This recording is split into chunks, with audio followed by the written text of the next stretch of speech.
रमन की चतुराई। एक बार की बात है, हंसपुर गांव में एक बलदेव नाम का एक मुखिया रहता था। वह बहुत ही कंजूस किस्म का था और लोगों की भलाई के लिए पैसे खर्च करने से बचता था। एक बार उस गांव में बहुत सूखा पड़ गया, जिससे लोगों को पीने के पानी के लिए बहुत दिक्कत हो रही थी।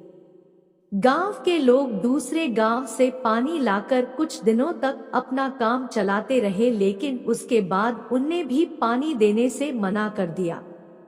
इसके बाद गांव के लोग मुखिया के पास गए और उसको बोला, आप गांव में एक कुआं खुदवा दो, जिससे गांव के लोग सूखे की स्थिति में उससे पानी पी सके।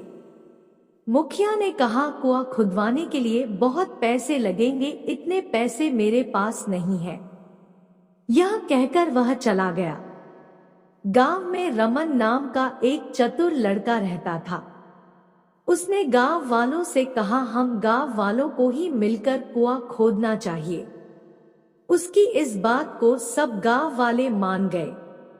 सभी गांव वालों ने पैसे इकट्ठे किए और कुआं खुदाई का काम शुरू किया। कुछ दिन कुआं खोदने के बाद नीचे कुएं में एक बहुत बड़ा पत्थर आ गया, जिसके कारण कुआं खोदने का काम रुक गया। पत्थर को तोड़ने के लिए और भी पैसों की जरूरत थी, लेकिन जमा किए गए पैसे उसके लिए पर्याप्त नहीं थे। रमन ने गांव वालों से कहा, यह काम अब तुम मुझ पर छोड़ दो।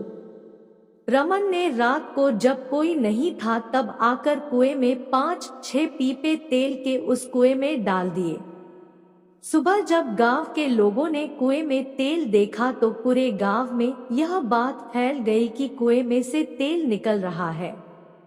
जब गांव के मुखिया को यह बात पता लगी कि कुएं में से तेल निकल रहा है, तो उसने लालच में गांव वालों से कहा, इस पत्थर को मैं तुड़वा देता हूं और कुआं भी पूरा मैं खुदवा देता हूं। इसके बाद उसने बाकी कुआं खुदवाना चालू किया। कुछ दिनों में पूरा कुआं खुद गया। मुखिया इसमें से तेल निकलने की उम्मीद कर रहा था, लेकिन कुएं में से पानी निकलने लगा। सब गांव वाले पानी को पाकर बहुत खुश हुए। मुखिया को पता चल गया कि किसी ने उसको बेवकूफ बनाया है। इस तरह रमन की चतुराई से गांव वालों के पैसे भी बच गए और कुआं भी खुद गया।